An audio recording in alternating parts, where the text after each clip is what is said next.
dos partes. Una primera parte va a consistir en la presentación de los capítulos correspondientes de los textos para esta semana por parte de la ponente, en este caso Esti, y en este caso vamos a ver los apartados 4, 5 y 6 del libro Materialismo y Empiriocriticismo de Lenin, del capítulo 2 de este libro.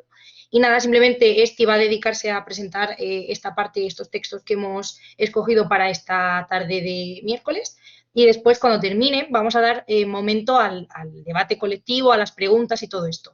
Sí que es cierto que si queréis preguntar alguna cosa o si queréis ir escribiendo en el chat a lo largo de la presentación, va a ser mucho más fácil luego iniciar el debate colectivo, o si queréis compartir algo, alguna duda como pues más urgente o que queráis interrumpir también un poco la presentación, podéis ponerlo también por el chat y valoramos. Yo hablo con este y se para y lo hacemos. Pero sí que es cierto que queremos dividir en dos partes. Primera parte de presentación, segunda parte preguntas, debate colectivo, etcétera, etcétera, ¿vale? Así que nada, si os parece bien, ya doy paso la palabra a la ponente, a este, y poco más que deciros. Muchas gracias a todas y a todos. Gracias, Sandra. A ver que conecto la cámara. Vale, bueno, pues si os parece, empezamos entonces con el texto que teníamos para hoy, que, bueno, como ha dicho Sandra, pues es un fragmento del libro Materialismo y Empiriocriticismo de Lenin, ¿no? Este libro, para empezar, vamos a explicar un poco el contexto en el que se escribió, y el libro fue escrito en 1908 y editado al año siguiente. Se puede decir que Materialismo y Empiriocriticismo es la obra filosófica más importante de Lenin. ¿Y por qué? Pues porque desarrolla la filosofía marxista y en su momento pues, dio respuesta a los problemas filosóficos más estructurales que se planteaban en ese momento. Podemos decir que Lenin en esta obra desarrolla la posibilidad de conocer el mundo desde la concepción del materialismo dialéctico, y en particular elabora el problema de la verdad, ¿no? Con todo lo que esto supone después para tanto teórica como prácticamente. Hay que decir que no es la primera obra marxista que realiza esta tarea, la tarea que realiza Lenin con esta obra, porque tenemos, por ejemplo, el Anti-Düring de Engels, escrito como respuesta al físico Eugen Düring. Eugen Düring era un materialista mecanicista inconsciente que se desvió hacia posiciones idealistas. Vamos a ver después qué es todo esto. Se manifestó contra la dialéctica materialista de Marx y Engels y defendió la concepción metafísica del mundo. ¿Qué es la metafísica? Es un método de estudiar los fenómenos de la naturaleza que es justo lo opuesto a la dialéctica. Examina los objetos y los fenómenos al margen de sus conexiones, al margen del desarrollo y del cambio, ¿no? Los metafísicos veían en la naturaleza pues, un cúmulo casual de objetos y de fenómenos aislados unos de otros y sin ninguna relación de dependencia entre sí. Y además pues, concebían la naturaleza como algo quieto, inmóvil, fijo. Y Engels, desde el materialismo dialéctico, pues le responde en esta obra que he mencionado, el Anti-Düring, ¿no? Lenin se remite varias veces a esta obra. Bueno, Lenin, en Materialismo y Empiriocriticismo, habla de un problema fundamental de la filosofía, que es la relación entre la materia y la conciencia, o dicho de otra manera, si queremos, la relación entre la realidad objetiva y el reflejo de esta realidad objetiva. O sea, si la conciencia puede conocer a la materia y si esa materia, esa realidad exterior, realmente existe. Lenin en este libro, aunque uno de los dos conceptos no lo da en el apartado que teníamos para hoy, pero en este libro nos da una definición de estas dos categorías, de materia y conciencia. Os los he puesto ahí en el PowerPoint. Materia dice: la materia es una categoría filosófica que sirve para designar la realidad objetiva, dada al hombre, a las personas en sus sensaciones, calcada, fotografiada y reflejada por nuestras sensaciones, y existe independientemente de ellas. Lo tenemos en la página 135 del PDF que compartimos, si alguien quiere mirarlo. Y conciencia dice que la conciencia no es más que un reflejo del ser, en el mejor de los casos, su reflejo aproximadamente exacto. Esto, si alguien lo quiere mirar, está en la página 362. También en esa página Lenin dice que cualquier otra cosa que se diga de la conciencia, cualquier cosa que sea parte de esta definición que hemos dado, es apartarse también de la verdad objetiva y dice caer en los brazos de la mentira burguesa reaccionaria. Entonces, para el materialismo, la conciencia sería un resultado o un producto derivado de la materia, más concretamente del cerebro humano. Y bueno, ya habiendo definido estos dos conceptos fundamentales, volvemos a que Lenin en esta obra critica la filosofía idealista burguesa reaccionaria y el revisionismo filosófico. Así que también, por si nos perdemos aquí un poco en este punto, a grandes rasgos tenemos que saber que históricamente hay dos pautas filosóficas principales que se contraponen entre sí según qué elemento toman como primario en la teoría del conocimiento. Tenemos la filosofía idealista y la materialista. La filosofía idealista parte de que los objetos, la materia, no existen fuera de nuestra mente. O sea que fuera de la conciencia humana no pueden existir los objetos sensibles, no hay una realidad fuera de la mente humana. Así que el idealismo considera primario la conciencia, el espíritu, y niega que éste sea un producto de la materia o de una realidad exterior. A su vez, la tendencia idealista en la filosofía se divide principalmente en dos ramas. Tenemos el idealismo subjetivo y el idealismo objetivo. El idealismo subjetivo toma como base las sensaciones, percepciones, la conciencia de la persona individual, el sujeto. Así que para ellos los objetos solo existen en las sensaciones, como un complejo de sensaciones, negando la existencia de los objetos reales independientes del hombre o de la persona. Este punto de vista, si lo llevas al extremo, llegamos al solipsismo, reconocer que solo existe lo que el sujeto percibe, ¿no? Solo existe mi conciencia. Y por otro lado está, como he dicho, el idealismo objetivo, que toma como fundamento no la conciencia personal individual, sino una conciencia impersonal, objetiva, digamos la conciencia en general. Por ejemplo, pues la razón o la voluntad universal, etcétera. Que según ellos existe independientemente de las personas, ¿no? Es decir, de manera autónoma. Aquí cabe decir, por si nos suena, por si ya nos venía sonando, que el idealismo está ligado muy íntimamente a la religión y conduce de una manera u otra a la idea de Dios. Y bueno, para el idealista objetivo, igual que para el idealismo subjetivo, los conceptos, las ideas, pues como he dicho, no son el producto de la síntesis en el conocimiento de los objetos que existen fuera de nuestra mente, ya que además dicen que estos objetos, la realidad, la materia, el mundo exterior, existen por cuanto existen sus conceptos e ideas, ¿no? Por cuanto nuestra conciencia los crea.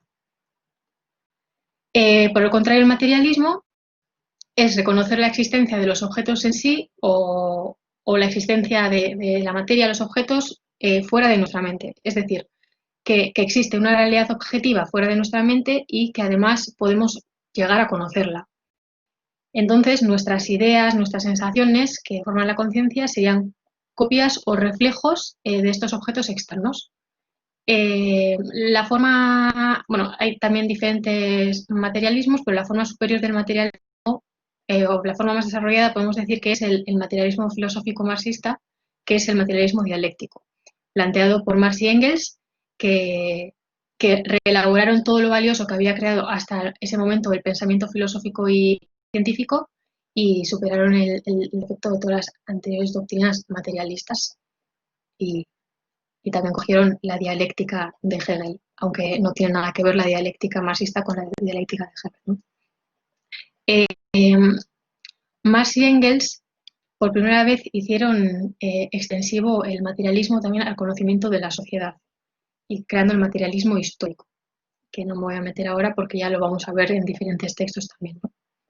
Y obviamente pues el materialismo dialéctico también lo desarrolló más tarde Lenin, como podemos ver esta obra, por ejemplo. Después también habría una tercera posición intermedia, os he puesto ahí al cientificismo, que admitiría la existencia de la cosa en sí o los objetos o la materia fuera de la mente humana, pero también va a decir que esta realidad exterior no se puede conocer. Es decir, admiten la existencia de la materia, pero también su incognoscibilidad. También hay variedades dentro del agnosticismo. Por ejemplo, Kant defendía que podemos percibir los aspectos de las cosas, pero no la cosa en sí, ¿no? Y Hume ni siquiera eso. Bueno, en la lectura lo habéis podido ver. Bueno, es decir, que entre los agnósticos hay quienes niegan la posibilidad de conocer el mundo, otros que dicen que no se puede conocer al completo. Y bueno, para resumir, la diferencia fundamental entre materialistas e idealistas es que para los materialistas la naturaleza, la materia y el mundo exterior son sinónimos, es lo primario, y la conciencia es lo secundario, y es además producto de lo primero. Y para los idealistas es al revés. Y entre ambos estaría esta posición intermedia, el agnosticismo, que niega la posibilidad de conocer el mundo, o por lo menos de conocerlo al completo. Entonces Lenin critica en esta obra la filosofía idealista burguesa reaccionaria, pues obviamente aplicando el materialismo dialéctico, que como he dicho es la pauta filosófica fundamental del marxismo. Engels señalaba que con cada descubrimiento de los que hacen época, el materialismo tiene que cambiar de forma inevitablemente. Y cuando el capitalismo entró en su fase imperialista, en la fase imperialista de su desarrollo, y cuando comenzó la revolución en las ciencias naturales, es decir, cuando cambiaron las condiciones históricas, fue Lenin el que le dio una nueva forma al materialismo filosófico, y esto fue muy importante para el posterior desarrollo del materialismo dialéctico. Bueno, y antes de entrar ya en la parte que nos tocaba leer, ¿por qué escribió Lenin esta obra? Pues Lenin escribe esto, como he dicho, en 1908, en el contexto de la posrevolución rusa fallida de entre 1905 y 1907, que fue sofocada la autocracia zarista. En ese momento había una contrarrevolución muy clara.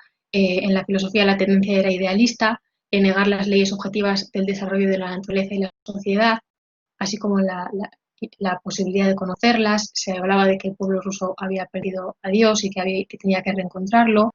Y bueno, esto no pasaba también solo en Rusia. Entre finales del siglo XIX y principios siglo XX, en Europa se difundió la denominada filosofía de la experiencia crítica, que es el empiriocriticismo o machismo de Ernest Marx. Esta filosofía, esta escuela, era una variedad del positivismo y pretendía ser la única filosofía científica que supuestamente superaba la unilateralidad tanto del materialismo como del idealismo, aunque en realidad si se escarba un poco como hizo Lenin, se ve que en el fondo pues no es más que una filosofía de esencia idealista y reaccionaria.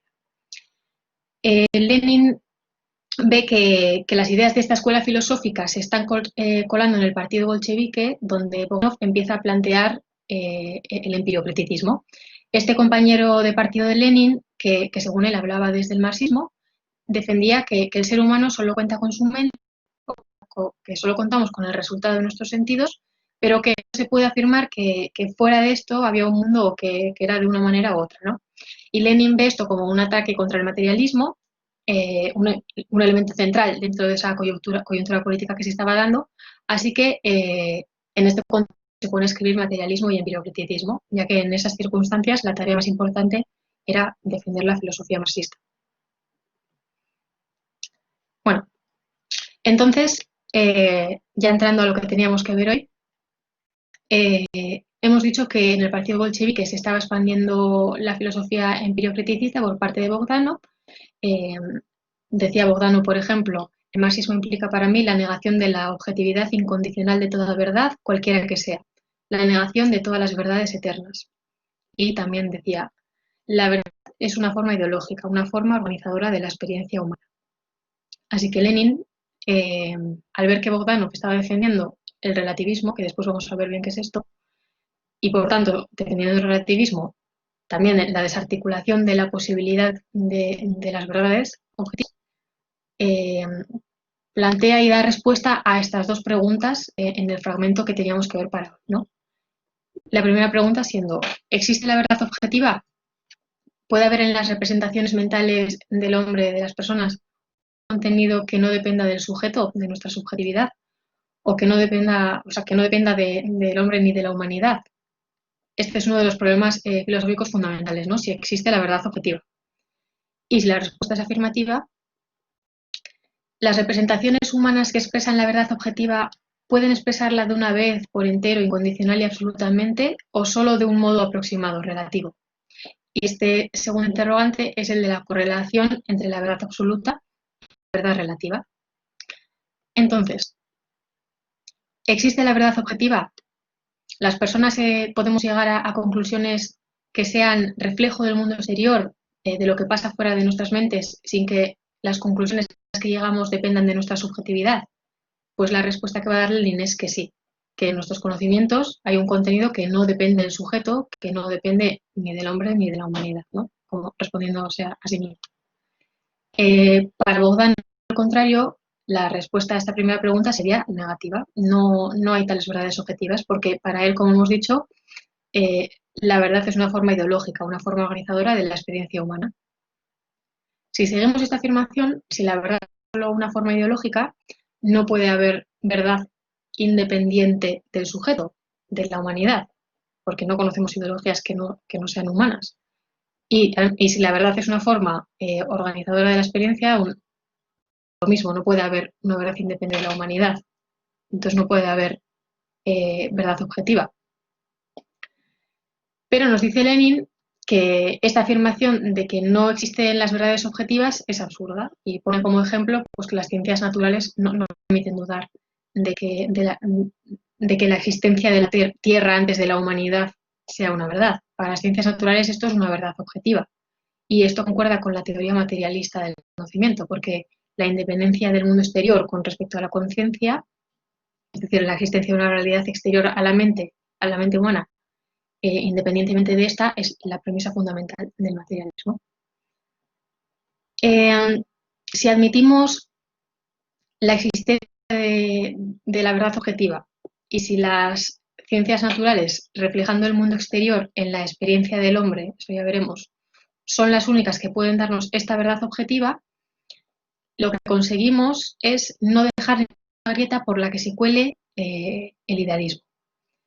Y esto lo demuestra Lenin al explicar cómo Bogdanov, desde su agnosticismo, al no posicionarse como materialista y con su afirmación de la verdad como forma organizadora de la experiencia humana, le abre a doctrinas reaccionarias y hace sitio para las formas organizadoras de experiencia humana, como por ejemplo las religiosas, ¿no? Cosa que Bogdanov, por otro lado, intentaba evitar. En la definición de verdad que da de Bogdanov desde el empiricismo se le cuela el idealismo, porque el materialismo admite que el mundo físico existe independientemente de la humanidad y, por tanto, de la experiencia humana. Y es que esta negación de la verdad objetiva de Bogdanov no se le saca de la manga, ¿no? Sino que la asimila de la doctrina de Machiavellius, supuesta doctrina intermedia también entre los agnósticos que viene a reconciliar el materialismo y el idealismo, ¿no? Pero que al final nos lleva al subjetivismo filosófico, que es a la negación de la verdad objetiva. ¿Por qué? Pues porque Avenarius y Mach reconocen las sensaciones como fuente de los conocimientos humanos, ¿no? Las sensaciones son la fuente de los conocimientos humanos. Y esto de por sí no es falso. Esta afirmación tampoco se sale del materialismo y del idealismo como pretenden, porque tanto unos como otros reconocen que las sensaciones son el único origen de nuestros conocimientos. El problema viene después, que vale que todos los conocimientos proceden de la experiencia, de las sensaciones, pero ¿cuál es el origen de esas sensaciones? Si decimos que el origen es algo objetivo, que es la materia, el mundo exterior, y por tanto las sensaciones son imágenes o reflejos de este mundo exterior, estamos hablando desde una postura materialista. Pero si decimos que las sensaciones no tienen su origen en una realidad objetiva, como hacen Mach, Avenarius y entonces Bogdanov también, pues por mucho que se quiera evitar o que quiera llamar postura intermedia, se termina cayendo en el subjetivismo. Y el subjetivismo solo puede ser idealista. Entonces, para resumir, reconocemos que la realidad objetiva, los materialistas reconocemos la realidad objetiva que nos es dada en la experiencia porque reconocemos el origen objetivo, independiente del hombre, de nuestras sensaciones. Para el materialismo, nuestras sensaciones son las imágenes de la única y última realidad objetiva. Última, no en el sentido de que ya la hemos conocido en su totalidad, sino en el sentido de que no hay ni puede haber otra realidad excepto ella, ¿no? Y los agnosticistas dirán que no saben si hay una realidad objetiva cuyo reflejo es dado por nuestras sensaciones y declaran imposible conocer esto, y de aquí viene la negación de la verdad objetiva. Puede ser que alguien piense que en este punto de vista pues, surge una aparente paradoja, porque los conocimientos los crean o los elaboramos las personas. Es decir, en este sentido los conocimientos dependen directamente de las personas. Pero esta paradoja se resuelve rápidamente por el hecho de que lo que tenemos delante son dos diferentes aspectos de la relación del hombre hacia el conocimiento. En un caso, los conocimientos dependen totalmente del hombre o de las personas porque son un producto de nuestra actividad creadora. Pero, por otro lado, de lo que se trata es de que su contenido es objetivo como reflejo del mundo material objetivo. Y eso independientemente de la conciencia del hombre o de las personas, tanto en su contenido como en su existencia, ¿no? Segunda pregunta. Si existe la verdad objetiva, ¿esta puede expresarse de manera absoluta, acabada? Es decir, ¿se puede escribir esa realidad externa de una manera total, así, sin que haya que seguir investigando nada más? Pues la respuesta que va a dar Lenin es que no, que lo que tenemos son verdades relativas. Y aquí Lenin va a plantear una dialéctica entre las verdades relativas y las verdades absolutas. Cita a Engels, para no alargarme no lo voy a leer ahora, pero está en las páginas 139 y 140, por si alguien le quiere echar un vistazo, y dice que este razonamiento que da Engels en esa cita que acabo de mencionar es muy importante de cara a enfrentar el relativismo, que lo he explicado antes, que es que Bogdanov, he dicho que Bogdanov quería o estaba metido en el relativismo en el partido bolchevique, ¿no? El relativismo consiste en coger el elemento de lo relativo, es decir, el hecho de que las personas podemos tener verdades objetivas, pero que a la vez son relativas, y transforma este elemento de lo relativo en un absoluto. O sea que el relativismo, todo es relativo. Por ejemplo, pues pudiendo haber que puede haber verdades objetivas, pero que solo que solo valen para nuestra época, ¿no? O el relativismo desde el subjetivismo, ¿no? Pues cada uno ve solo lo que quiere ver, lo que puede ver desde su propia experiencia y sus propias condiciones. En rechazo a esto, Lenin lo que va a decir es que hay una dialéctica entre lo relativo y lo absoluto. ¿Cómo? Pues porque existen las verdades objetivas, que son objetivas, pueden demostrar en la práctica, y estas verdades siempre van a ser relativas. Pero con verdades relativas que se suman y se suman, cada vez nos acercamos más a lo absoluto. Voy a explicar esto un poco mejor. Las personas durante diferentes generaciones, mediante la práctica, hacemos descubrimientos concretos que, como se demuestran en la práctica, serán unas verdades objetivas pero relativas, y después vendrán otras generaciones más adelante y mediante la práctica pues descubrirán algo más y supone un pasito más hacia lo absoluto y así sucesivamente. Y esta dialéctica es imprescindible porque así entendemos que el ser humano puede ir cada vez conociendo más y más, acumulando conocimientos, porque el conocimiento es un proceso, conociendo más y más sobre objetos concretos, pero sabiendo que lo que tenemos no es el conocimiento absoluto de ese objeto. Dice Lenin en la página 141 de nuestra edición. Así pues, el pensamiento humano, por su naturaleza, es capaz de proporcionarnos y proporciona en realidad la verdad absoluta, que resulta ser la suma de verdades relativas. Cada fase del desarrollo de la ciencia añade nuevos granos a esta suma de verdad absoluta. Pero los límites de la verdad de cada tesis científica son relativos, tan pronto ampliados como restringidos por el proceso sucesivo de los conocimientos. Los relativistas directamente niegan que este absoluto exista, defendiendo que toda verdad es relativa. Bogdanov en esa línea hemos visto que dice que la verdad es una forma ideológica, una forma organizadora de la experiencia humana, ¿no?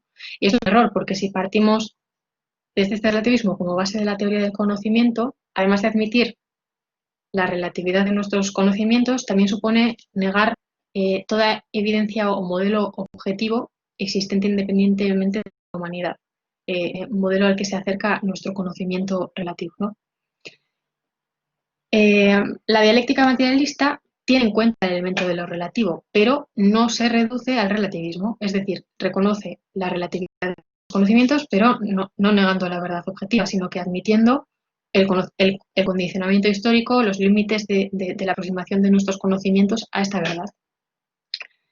Ahí abajo en el PowerPoint he puesto una frase de una cita de Lenin, que es la última frase de lo que voy a leer ahora. Dice Lenin: dirán ustedes, esta distinción entre la verdad absoluta y la verdad relativa es imprecisa. Y yo les contestaré, es lo bastante para impedir que la ciencia se convierta en un dogma en el mal sentido de esta palabra, en una cosa muerta, estancada, anquilosada. Pero al mismo tiempo es lo bastante precisa para deslindar los campos del modo irrevocable entre nosotros el agnosticismo, el idealismo filosófico y la sofistería de los adeptos de Hume y Kant. Hay aquí un límite que no han notado, y no habiendo notado han caído en la charca de la filosofía reaccionaria. Ese es el límite entre el materialismo dialéctico y el relativismo. Y por último, tenemos el criterio de la práctica en la teoría del conocimiento. Marx y Engels enfocaron de forma básicamente nueva el análisis del papel y significado de la práctica en el proceso del desarrollo del conocimiento científico del mundo. Y es que se presentó a la práctica como el criterio decisivo de la verdad de todas las teorías y conceptos científicos. Así, partiendo del materialismo histórico, expusieron una nueva comprensión de la práctica como actividad histórico-social del ser humano. Tenemos esta cita de Engels que voy a leer. El pensamiento humano es a la par soberano y no soberano, y su capacidad cognoscitiva a la par no limitada y limitada. Soberano y limitado en cuanto a su naturaleza, la vocación, la posibilidad, la meta histórica final. No soberano y limitado en cuanto a la ejecución concreta y la realidad de cada caso. Aquí primero vemos plasmada la dialéctica entre lo absoluto y relativo que acabo de comentar, pero además encontramos una contradicción que se da en dos planos, ¿no? Primero, el conocimiento es soberano, absoluto y al mismo tiempo no soberano y relativo, como hemos visto. Y el conocimiento, en segundo lugar, el conocimiento es infinito en sus posibilidades, pero también es finito y va encontrando su solución en la práctica de las sucesivas generaciones humanas. Así, la unidad entre la práctica social y el progreso del conocimiento humano es el fundamento primario de toda la teoría de la verdad del materialismo dialéctico. El proceso del conocimiento tiene carácter social y esto quiere decir que todo el conjunto de las relaciones sociales, y en especial y como factor determinante la práctica histórico-social de las personas, son condición imprescindible para que este conocimiento avance, ¿no? Así que podemos decir que la práctica sirve de base decisoria en el conocimiento de la verdad como proceso y como criterio de la veracidad de las teorías científicas, como os he puesto.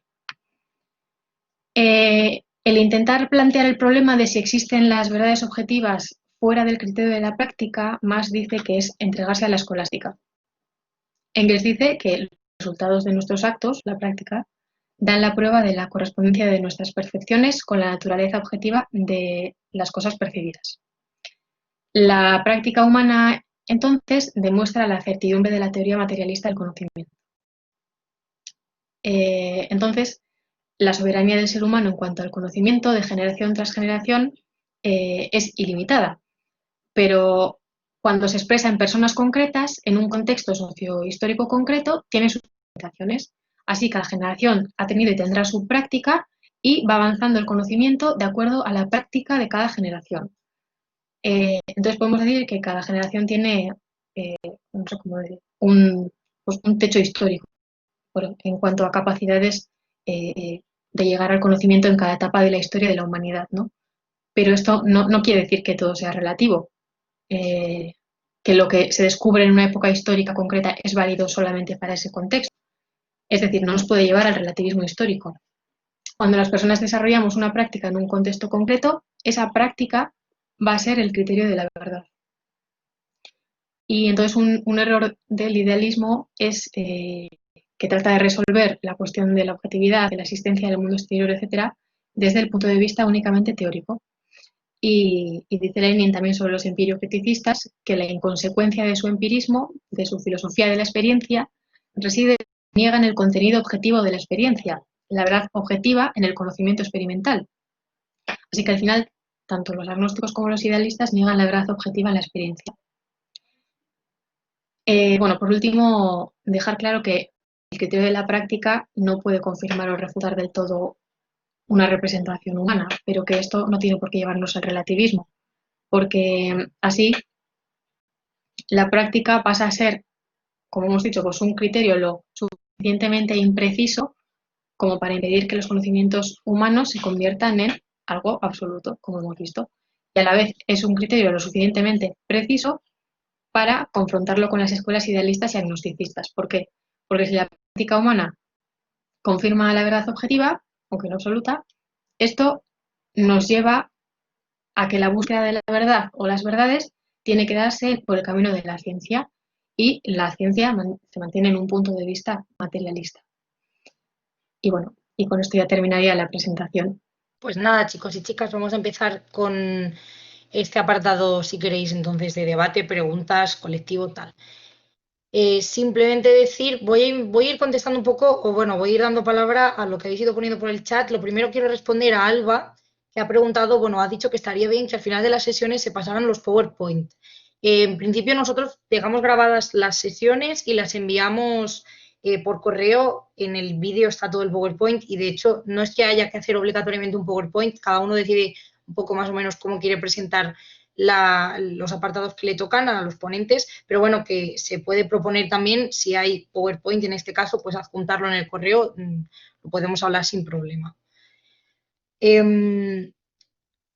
Luego, no sé si queréis hablar, chicos, Víctor, David, Iván, sobre lo que habéis estado diciendo sobre la cuántica Einstein y así. Si queréis podemos ir respondiendo a las preguntas o si queréis ir hablando sobre esto, no sé si os parece. Vale, pues vamos a ir respondiendo a las preguntas entonces, si os parece bien, ¿vale? Pues creo que la primera persona que había hecho una pregunta era Guillermo Martínez, que es, me surge el interrogante de qué es lo que podemos considerar idealista hoy en día y cuáles son las consecuencias políticas y prácticas para ello. Gracias. Si alguien le quiere contestar. David, adelante. Yo, mientras otra gente quiere aportar más a la respuesta, pero dar una primera respuesta muy preliminar, por ejemplo, en el ámbito de la actividad política, una voluntad idealista sería aquella que se plantea que quiere conseguir ciertos objetivos morales para esta sociedad, pero que no analiza cómo es objetivamente la organización de esta sociedad y cómo es posible transformarla con base en su organización objetiva, ¿no? Cómo es y hacia dónde tiende, y entonces con base en eso transformarla. Esa es la propuesta marxista, la propuesta materialista, y una propuesta idealista a nivel político sería pues un deseo por una igualdad, o por una confraternidad, o por una una reducción del individualismo, en la cual se plantea que esa moral guíe la práctica sin entender cómo se están organizando los seres humanos a nivel objetivo, real, en esta sociedad. Si alguien quiere ampliar la respuesta de David, que alce la mano, que hay un botón abajo, no sé si lo veis, para pedir turno de palabra. Hay dos personas, ¿eh, Sandra? Víctor está también con la mano levantada ya. Había alguien más que quería hablar, pero la acabo de bajar, así que amplío un poco y concreto lo que decía David, que estoy conforme. La mayor diferencia entre la diferencia fundamental entre el materialismo y el idealismo es que son explicaciones de la realidad, ¿no? Y en el materialismo lo que se prioriza, lo que se considera independiente es la realidad material, lo que existe fuera de nuestras conciencias de una forma objetiva, es decir, una forma exterior. Entonces, junto a esto tendríamos las explicaciones idealistas que nos hablan de que lo prioritario es la idea, el espíritu, y aquí hay muchos tipos de idealismos. O sea, realmente, por ejemplo, Marx era un discípulo de Hegel y Engels también, y el propio Marx se declara hegeliano. pero es un hegeliano completamente distinto en lo que se refiere al idealismo. Recoge la dialéctica de Hegel, pero la despoja de sus prejuicios idealistas. Un ejemplo a día de hoy de idealismo podríamos encontrarlo en nuestra política cotidiana. Por ejemplo, cuando se habla de que hay que convencer a la población para hacer avanzar el progreso, etcétera, etcétera. O que debemos ganar las elecciones y de ahí ya podemos empezar a concienciar a la gente y cambiar la realidad material. Más bien resulta al contrario. Primero transformas a la gente, transformas su forma de pensar y su forma de vivir, y a partir de ahí puedes ya transformar la ideología de esa sociedad, ¿no? Tendríamos ahí un ejemplo clásico, diría yo, en nuestra izquierda, de ver la realidad de una forma idealista, en la cual lo fundamental es, digamos, conver a través de las ideas e imponer sus ideas porque sus ideas son las buenas, cuando realmente es al revés. Tus ideas se deben de imponer en la práctica, no a través de la discusión meramente, no a través de una supuesta moralidad superior. No sé si estos ejemplos son suficientes, pero espero que hayan aclarado la cuestión. De acuerdo, pues Carlos, si quieres, adelante. Carlos, no sé si te doy el turno de palabra, no sé si escucháis, yo no lo escucho.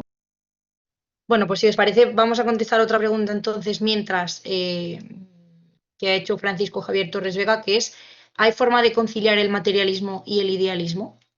Sí, leo lo que ha puesto Víctor en ese sentido, si queréis. Víctor ha puesto, creo que respondiendo a esta cuestión, que no, porque el idealismo es, si se quiere, una actitud ante la ciencia y no una forma claramente definida de pensamiento. El idealismo prioriza explicaciones de la realidad sustentadas en la conciencia del individuo, ya sea tú, Dios o un colectivo. El materialismo, en cambio, prioriza en su explicación la materia. En el materialismo, la materia, lo exterior, es lo independiente. En el idealismo, lo es la idea, el espíritu. No hay reconciliación posible en estos puntos, en otros sí, como bien demuestran Marx y Engels en su relación con Hegel. Si alguien quiere decir algo más. Un pequeño aporte complementario a lo de Víctor. O sea, decir que de hecho sí que ha habido, a nivel práctico, ha habido conciliaciones entre materialismo e idealismo, pero son conciliaciones eclécticas, o sea, que son mezclas incoherentes en los que se salta de una posición a la otra, y eso se aprecia en toda la sociología del siglo XX, o en buena parte de la sociología del siglo XX está muy presente. Y también por complementar, que hoy en día pasa esto, probablemente pasa esto que dice Víctor, de que no es una forma claramente definida de pensamiento, o no siempre lo es, pero también es verdad que en la historia pasada han existido grandes idealistas que han sistematizado su pensamiento desde la posición idealista, ¿no? Uno de los autores que critica a Lenin del siglo XVII, si no recuerdo mal, es Berkeley. Entonces, Berkeley era alguien que desde el idealismo buscaba una explicación completa del mundo, desde el idealismo y desde el cristianismo al mismo tiempo. Uno de los textos más prolíficos, podría decirse, o por lo menos más importantes para el marxismo, escritos por Hegel, sería la fenomenología del espíritu. Y en este texto lo que hace Hegel es oponerse al idealismo de Kant, de Schelling y de Fichte. Entonces, existen diferentes tipos de idealismo. Existe el idealismo, podríamos llamar incluso en cierto modo vulgar, en el que se materializa la religión católica u otro tipo de religiones, donde es Dios la idea suprema. Luego tendríamos el idealismo de Hegel, que es uno muy particular. Tenemos el ya mencionado idealismo kantiano, tenemos el idealismo de Hume, el idealismo de Berkeley, que, bueno, pues hay distintos grados de diferencia. Cuando a que no se puede conciliar, me refiero a que no se puede conciliar el enfoque. Lógicamente, como bien ha indicado David, existen autores eclécticos que mezclan ideas de distintas escuelas que tienen un pensamiento definido y coherente, pero que, digamos, no existe un único idealismo, es a lo que quería referirme. Estos eclécticos o bien caen en un materialismo o bien caen en un idealismo en última instancia. Pero digamos que aquí o es o blanco o negro, no hay otra medida. Si nadie comenta nada más, yo salto a otro tema que me parece interesante. Y bueno, lo relaciono con lo que se decía antes por el chat, esto de que en la frase de Engels que decía, con bastante acierto, considero yo, cuando las ciencias naturales dan un importante avance, por ejemplo, un ejemplo fundamental para el materialismo, perdón, para el marxismo, sería el descubrimiento de la célula, claro, mediante el microscopio, o el descubrimiento de la evolución del ser humano, de Darwin, de la evolución de las especies. Estos descubrimientos, pues lógicamente, suponen un impulso para el materialismo dialéctico y para otro tipo de descubrimientos relacionados con el mismo. ¿Qué suponen los actuales descubrimientos en la física cuántica? Que en realidad son viejos, incluso algunos se remonta a principios del siglo XIX. ¿O qué supone la teoría de la relatividad de Einstein para el enfoque materialista, ¿no? Si estamos diciendo que, o decía Engels, que cada vez que se produce un salto importante en las ciencias naturales debe producirse también un salto relevante en la filosofía, o por lo menos para el materialismo. Porque, claro, el materialismo en sus análisis teóricos, digamos, que se sustentan en gran medida gracias a las ciencias y al desarrollo de las mismas, gracias a la capacidad de entender nuevas relaciones. ¿Dónde estamos ahora? ¿Dónde está ahora mismo el materialismo ante estos fenómenos? Porque me gustaría recoger una paradoja que está bastante estudiada empíricamente y a la cual, en cierto modo, ya se ha respondido. Filosóficamente yo considero que igual hay que avanzar un poco en esta línea, que es la de la dualidad onda-partícula. Es decir, algunas partículas, pero fundamentalmente los fotones, la luz, aparecen a veces como partículas y a veces como ondas. Lo cierto es que fundamentalmente parecen funcionar como ondas, pero en el experimento de la doble rendija se lanzaban fotones a través de dos rendijas y, para sorpresa de todos, según cómo se hiciera el experimento, los fotones actuaban como partículas o actuaban como ondas. Y es que había una inconsistencia con la idea anterior de que los fotones eran meras partículas, porque era imposible que los fotones pasaran al mismo tiempo por las dos rendijas y, sin embargo, era lo que se observaba en el experimento, que la partícula, cuando en realidad estaba actuando como una onda, pasaba al mismo tiempo por las dos rendijas. Luego se dedujo que al observar el fotón, se determinaba en una zona en el espacio, se determinaba como una partícula, pero que si solamente se observaba su efecto, actuaba como una onda. Entonces, esto está muy en relación con este libro de Lenin y con la crítica al empiriocriticismo o con el apoyo al empiriocriticismo. Yo no sé cómo a día de hoy podríais responder esta cuestión de que los fotones aparezcan según de una forma como partículas y según que otra como ondas. ¿Cómo se come esto, digamos, en relación con el materialismo que estamos aquí estudiando? Pues si alguien quiere responder a Víctor, simplemente decir que aún queda una pregunta antes en el chat. Vamos a responder esta cuestión, pero luego vamos a responder a una que ha formulado Fernanda hace un rato, pero simplemente. Creo que David tiene levantado la mano, puede responder. Bueno, he compartido un vídeo divulgativo muy cortito de YouTube en el que se explica la cuestión esta que ha comentado Víctor, con un criterio materialista.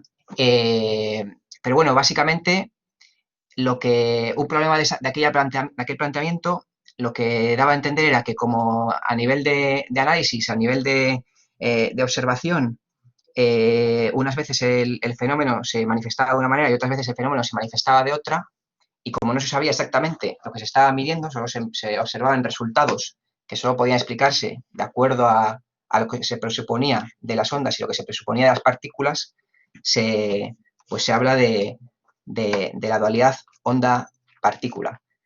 Y lo que ahí se evidencia, bueno, en el vídeo lo explica bien, es que todavía había falta de conocimiento de qué era ante lo que se estaba, ¿no? Entonces, por eso no había una noción unívoca de lo que se estaba midiendo.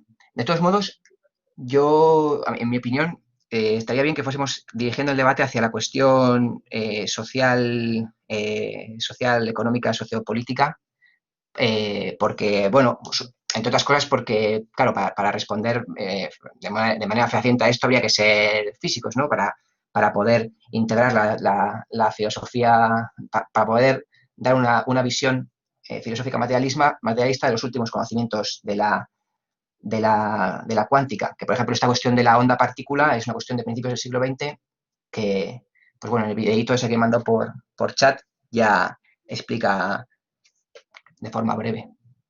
Pero bueno, o sea, básicamente la idea de que la conciencia proviene de la materia, independientemente de que se sepa que la mesa está formada por átomos y cuando esos átomos se pensaba que eran indivisibles, luego comprendemos que los átomos se pueden dividir, luego comprendemos que los protones, los electrones y los neutrones tienen unas formas específicas de manifestarse, hay unas partículas que los componen, pues todo esto es el desarrollo de esas verdades relativas que estaba comentando de camino a la absoluta, al conocimiento absoluto de la materia, que pues probablemente pues nunca se termine de llegar al conocimiento absoluto de toda la materia, pero esto no entra en contradicción, o sea, que se vaya sabiendo más y más exactamente cómo es la composición de la materia, no entra en contradicción con que, en última instancia, el pensamiento no puede provenir más que de la relación de una materia pensante en relación con materia objetiva, ¿no? Recogiendo el testigo de llevar esto a un campo un tanto más social y por cerrar un poco la explicación de todo esto, toda esta cuestión que nosotros no podemos tratar con rigor, puesto que no somos físicos de la dualidad onda-partícula. Bueno, en primer lugar, decir que el vídeo estaría bien ponerlo en la descripción junto tal vez a otro tipo de vídeos de esta clase, porque yo considero que ahí se explica correctamente de una forma bastante divulgativa y para quien esté viendo esto luego que lo pueda ver en la descripción del vídeo y vérselo por su cuenta. Hay una cuestión que es la incertidumbre de Heisenberg, que precisamente el que ha hecho este vídeo también lo trata, en el cual se nos dice que es imposible, inviable determinar simultáneamente la posición de una partícula de luz, de un fotón, y al mismo tiempo determinar su velocidad. La cuestión aquí es que realmente el fotón se mueve como una masa indefinida, como una onda, y realmente pues los medios con que contamos a la hora de identificar esta partícula, este fotón, más que partícula, pues son en cierto modo imprecisos, pero también la aproximación que se hace de pensar que es una partícula pues es errónea, no es una partícula como tal. La cuestión aquí, y con el experimento de la doble rendija, y aquí es donde voy a saltar al tema social, es que nuestras acciones como sujetos, digamos, influyen en la realidad y la transforman y la cambian. Incluso podría decirse que las ideas, las ideologías, son también elementos transformadores de la materia. En este mismo libro, más adelante, si no recuerdo mal, Lenin nos dice que el cerebro, en realidad, y las ideas también, en última instancia, son materia. Y yo diría que son materia por dos razones. Por la primera, porque se fraguan tanto en una realidad social, mediante interacciones humanas que son materiales, y se fraguan en el cerebro, que es una masa de materia gris se le suele llamar, y al mismo tiempo son materiales, en mi opinión, también, porque las ideas son capaces de generar acciones que transforman el medio. Y aquí encontraríamos, digo yo, la diferencia entre materialismo e idealismo. ¿Qué es lo fundamental? ¿Las ideas de esta sociedad que se aplican y transforman la sociedad? ¿O los fundamentos que dieron lugar a esas ideas? Lógicamente, un materialista responderá que, bueno, los fundamentos sociales que dan lugar a unas ideologías. Por ejemplo, en el marxismo no es el gran cerebro de Marx y el de Engels los que dan lugar al movimiento obrero y al movimiento revolucionario, sino que es la existencia de un movimiento obrero y de unas demandas obreras y, bueno, una contradicción entre el capital y el trabajo, lo que dan lugar a que Marx y Engels formulen su teoría. Entonces vemos aquí la dirección de los hechos. Hay una cita muy interesante en estos textos escogidos en el cual dice Lenin: diréis, esta distinción entre la verdad absoluta y la verdad relativa es imprecisa. Y yo os contestaré, justamente es lo bastante imprecisa para impedir que la ciencia se convierta en un dogma. Esto me parece fundamental para que entendamos que las leyes que explican la realidad material no se corresponden muchas veces con lo que observamos directamente en la realidad material. Así que cuando vemos que la partícula, el fotón, se comporta como un fotón, con una partícula en concreto, con una posición definida en el espacio, realmente no estamos viendo la realidad subyace. Y lo que subyace es que, como tal, es una onda. Y es cuando somos más sutiles, y el análisis es más sutil, que aparece como tal, como una onda. Cuando la sociedad burguesa en su constitución nos dice que todos tenemos los mismos derechos y que tenemos la misma... todos tenemos el mismo poder a la hora de votar, porque una persona un voto, porque ante un juzgado se nos va a juzgar iguales ante la ley.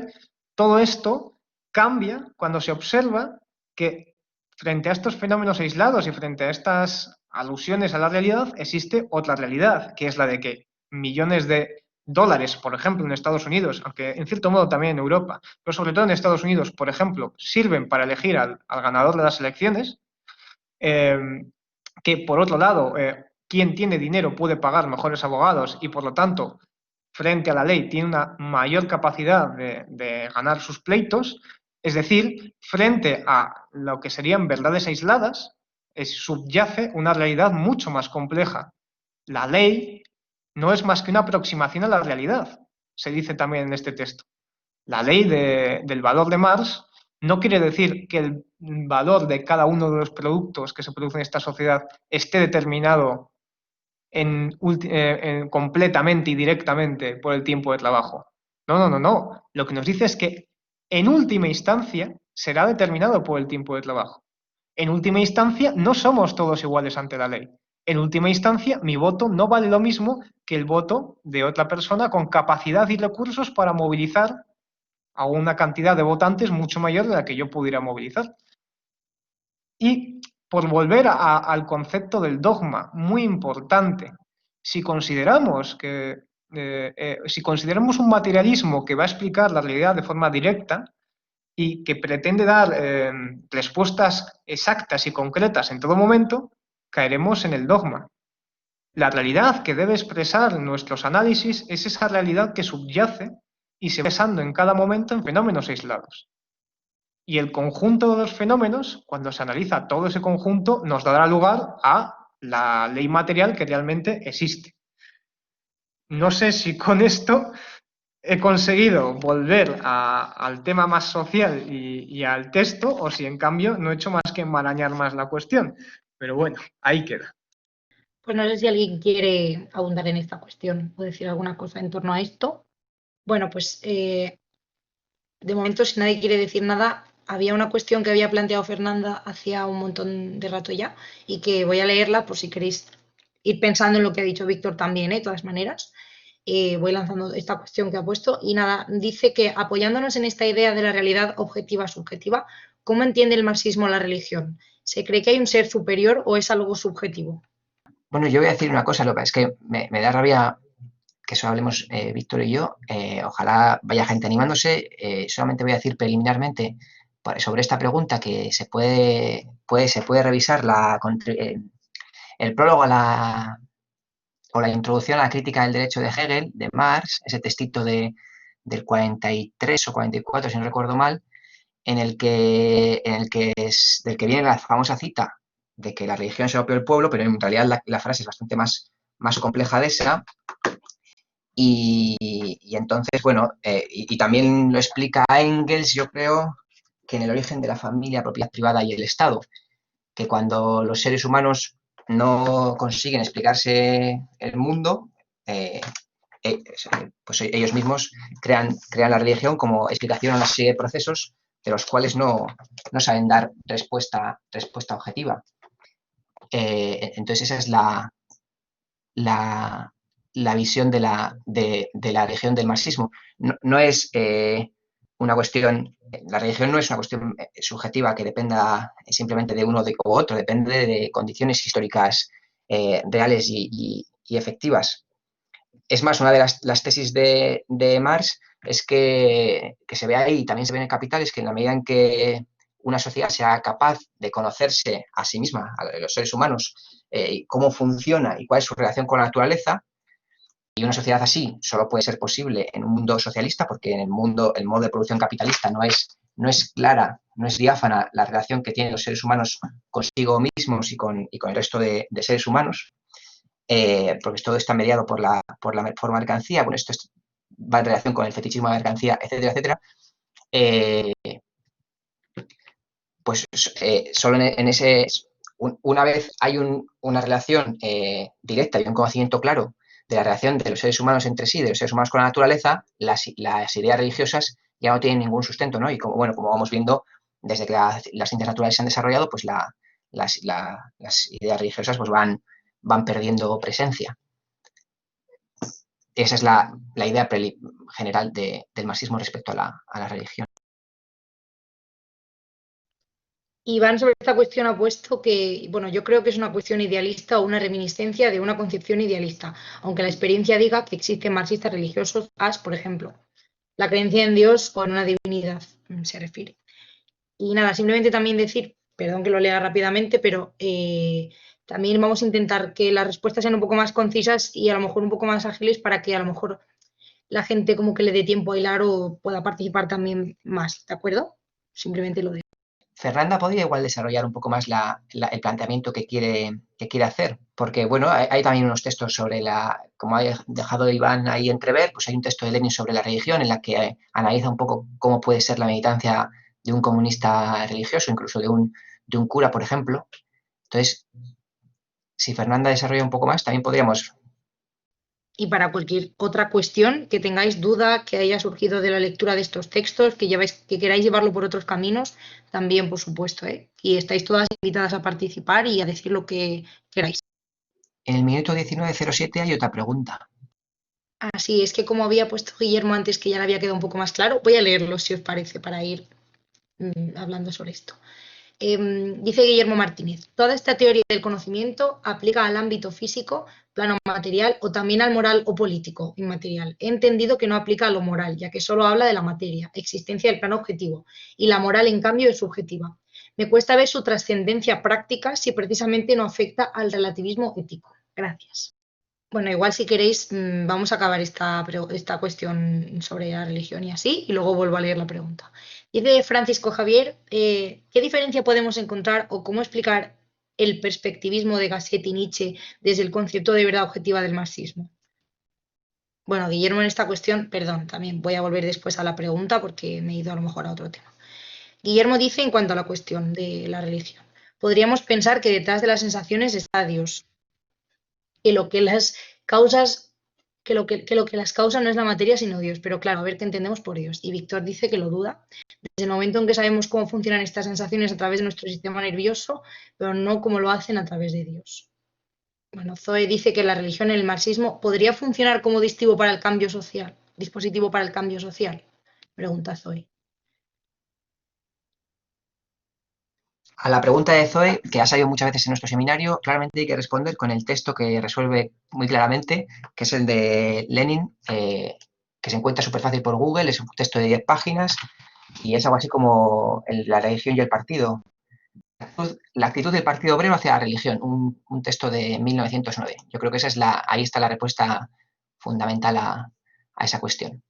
Y el planteamiento que ha dicho esta persona de que detrás de la causa no está la materia, sino que esté Dios, pues eso es un idealismo objetivo, religioso, cristiano. Eso es un planteamiento que ha existido en la historia, que es ajeno al marxismo y que ha existido y, bueno, sigue existiendo, claro. Un planteamiento religioso, un planteamiento idealista, objetivo, religioso, un planteamiento monoteísta. Con respecto a esto último, de qué papel puede jugar la religión en el movimiento revolucionario, me parece que hay que analizarlo según cada sociedad. Por ejemplo, antes yo comentaba por el chat James Connolly. James Connolly era un convencido católico y un revolucionario irlandés, al cual Lenin tenía bastante, bueno, lo admiraba dentro de, bueno, sí, lo admiraba a secas. James Connolly murió prontamente y seguramente no pudo leer extensamente la obra de Marx. Pero en todo caso, la nación irlandesa, para su proceso de independencia y revolución social, pues tal vez se podría argumentar que utilizar la religión católica como soporte era algo justificado. Tal vez, no estoy completamente seguro. Luego hay que entender que existen distintos tipos de religiones. No es lo mismo las religiones monoteístas y judeocristianas que, por ejemplo, el sintoísmo japonés, el confucianismo o el taoísmo, donde realmente la figura de los dioses es bastante diferente. Alguien comentaba, hay que definir qué se considera, qué se tiene por Dios. Y esto también es muy, muy importante. Entonces, yo creo que lógicamente debe prevalecer el materialismo, pero también hay que entender que el proceso de cambio social debe sustentarse en unas bases populares y que estas bases populares pues hay que transformarlas. Y esta transformación, que es radical, tampoco podemos pensar que va a ser de la noche a la mañana. Tal vez haya que conjugar elementos idealistas, religiosos, y poco a poco despojarse de ellos o sostener solamente aquello que pueda sostenerse sin caer en idealismo. No lo sé, pero yo creo que el texto de Lenin es interesante, pero no creo que sea suficiente para explicar toda la amplitud de este tema. Mira, Zoe detalla más que está preguntando por Dussel y la teología de la liberación y la filosofía. Claro, el texto de Lenin no cierra el debate, solo, pero bueno, es una primera base bastante clara. Lo que habría que ver aquí es en la práctica de Dussel en qué medida él está introduciendo en el marxismo unas concepciones idealistas, porque que de hecho en las masas proletarias y masas de clase trabajadora existe en función de los países y las épocas históricas, hay sentimiento religioso y que los comunistas, al contrario de la práctica anarquista, no tienen ninguna voluntad de generar una contradicción directa entre la práctica revolucionaria y la religión, si es que esos dos fenómenos no entran en contradicción, y de hecho a nivel práctico hay muchas veces que no han entrado en contradicción, ¿no? Ha habido gran cantidad de revolucionarios comunistas, siempre y cuando se practique tanto hay un análisis materialista de lo que está sucediendo en la realidad concreta y se obre de manera revolucionaria, pues si alguien de manera privada tiene una creencia religiosa o no, no es necesariamente un problema, y de hecho así han sido muchas luchas de liberación. Y otro texto también para entender la cuestión religiosa es el que escribió Engels en el 52 sobre la situación campesina en Alemania. ¿Cómo es el título? La guerra campesina en Alemania, que habla de un proceso ahí del siglo XVI. Así que es una cuestión muy analizada desde el marxismo. Si alguien quiere decir más en torno a esta cuestión, a Guillermo Martínez, si quieres, adelante, tienes la palabra. Buenas a todos. Bueno, tampoco es que tenga gran cosa que decir, pero es un poco por animar lo que habéis dicho, el debate y la participación. Supongo que la cuestión de la religión al final es un poco como el debate o la contradicción entre lo que va acorde a la verdad o al rigor, por así decirlo, y lo que va acorde a las necesidades estratégicas. Es decir, uno como materialista dialéctico puede encerrarse en su casa, analizar la realidad y decir, Dios no existe, etcétera, etcétera, etcétera, etcétera. Eso sería acorde a la verdad. Pero acorde a las necesidades estratégicas, puede echar un vistazo fuera de su casa y decir, vaya, que es que resulta que en el contexto socioeconómico en el que me encuentro, en tal país, en tal época, no existen las condiciones históricas, no existen las condiciones materiales y sociales para superar la religión. Y es más, puede que incluso en ese contexto la religión pueda ayudar a animar a la práctica revolucionaria. Entonces, realmente, tú, aunque supieses que Dios no existe, por ejemplo, podrías de forma pragmática entender que ni puedes superar ahora mismo la religión y que incluso la religión te puede ser útil, como en algunos contextos el tema de la teología de la liberación, o en algunos contextos, incluso cuando no se ha hablado explícitamente de religión, los valores judeocristianos estaban ahí, pues, apoyando un poco el discurso socialista en algunos casos. El problema sería hasta qué punto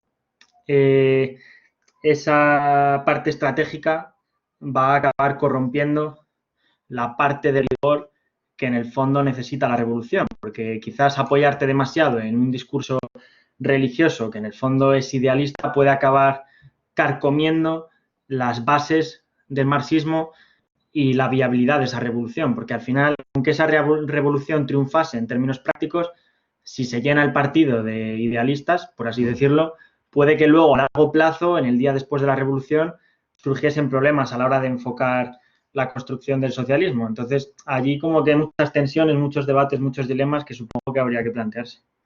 Y nada, era esto un poco lo que me ha ido sugiriendo esta cuestión. Muchas gracias. Luego Víctor ha dicho que, bueno, de hecho la Unión Soviética fracasó completamente en su intento de superar la religión. Íñigo también tenía la mano levantada, por si quiere intervenir, tiene la palabra. Sí, hola, buenas. ¿Se me oye? Sí, ¿Sí? perfectamente. Vale, vale. No, nada, un pequeño apunte respecto a James Connelly que ha comentado antes Víctor. Eh, claro, yo creo que en el tema este de la religión habría que establecer, o sea, usar esa máxima de lo de el análisis concreto de la realidad concreta. Y justo en el tema de Irlanda, que estoy un poco familiarizado con el tema irlandés, claro, ahí la religión católica jugó un papel, digamos, más revolucionario que en otros lugares. Básicamente, claro, al ser aquello una colonia británica, pues en la iglesia católica irlandesa, ahí siempre se puso del lado del pueblo irlandés oprimido, básicamente porque las influencias, incluidas religiosas, que venían desde Inglaterra no eran católicas. Entonces ahí justo la Iglesia Católica en Irlanda se posicionó del lado del, digamos, del lado del débil. Y entonces igual allí en Irlanda jugó un papel revolucionario, cosa que igual en otras partes pues no ha ocurrido. Por eso decía al principio lo de la máxima esta del análisis concreto de la realidad concreta. Y sobre si Lenin era muy seguidor de Connelly, yo sé que viceversa sí era. Yo sé que James Connelly era un profundo socialista y era admirador de Lenin. Y al que le interese un poco el tema, pues comentar que hay un autor, Ralph Fox, que en los años 30, 40 debió compilar en un solo libro una serie de escritos de Marx, Engels y Lenin sobre Irlanda y su proceso de liberación, por si a alguien le interesara. Venga, un saludo. Bueno, Iván ha puesto después que también tengamos en cuenta que hasta hace relativamente poco la religión no ha sido solo una opción espiritual o de conciencia individual, como ahora, sino el lenguaje en que se ha expresado cualquier discurso público, no solo político, también cultural, literario, hasta hace poco. Y bueno, Víctor luego ha puesto que Stalin, por ejemplo, contestando también al compañero, restableció la insignia de San Jorge durante la Gran Guerra Patria para mejorar la moral. Y luego Julia ha levantado la mano, así que tiene la palabra. Hola, buenas, ¿se me escucha bien? Sí, perfectamente. Vale. No, simplemente quería comentar que ha sido muy interesante, la verdad, todo el planteamiento del idealismo frente al materialismo.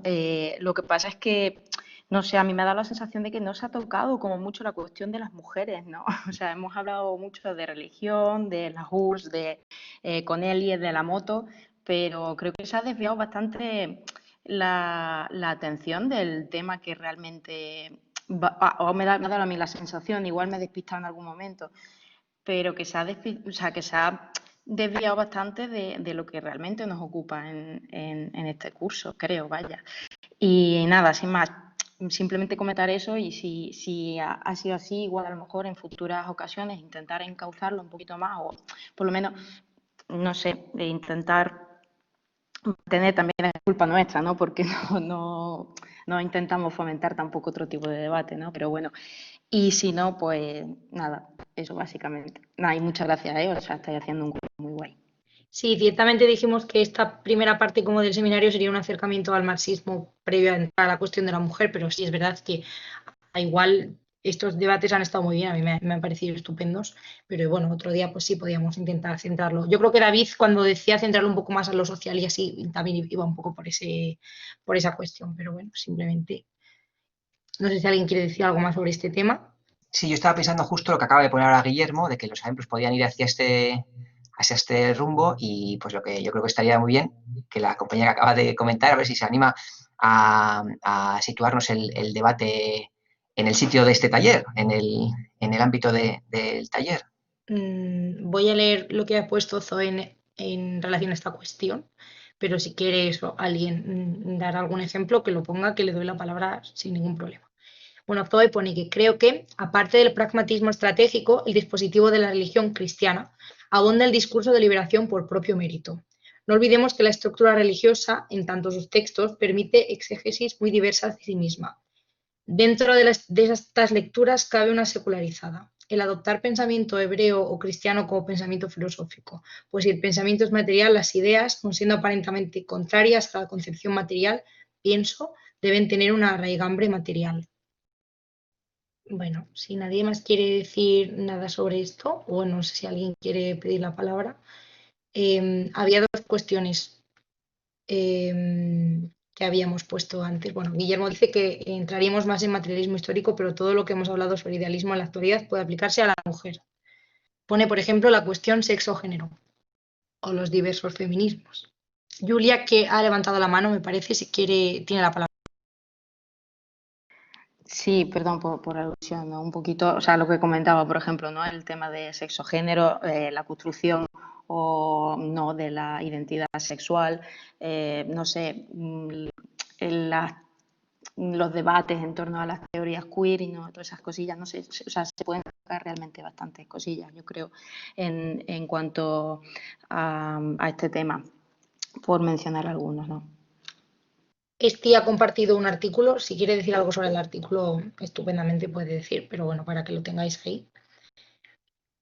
Y Zoe ha dicho que ahí actuaría la religión como dispositivo que no solo herramienta de cambio social. El cambio se daría en dos claves. Primero, el uso estratégico citado y dos, el entendimiento de que las ideas, aun aquellas anteriores al desarrollo de Marx, tienen utilidad en el cambio social, pues todas tienen una causa material. No sé si alguien se quiere animar a abrir el debate este que han comentado las compañeras o lo que dice Esti. Pues si nadie quiere decir nada en torno a estas cuestiones, había dos preguntas que hemos dejado sin contestar. Si queréis las leo y vamos, que puede la gente añadir lo que quiera.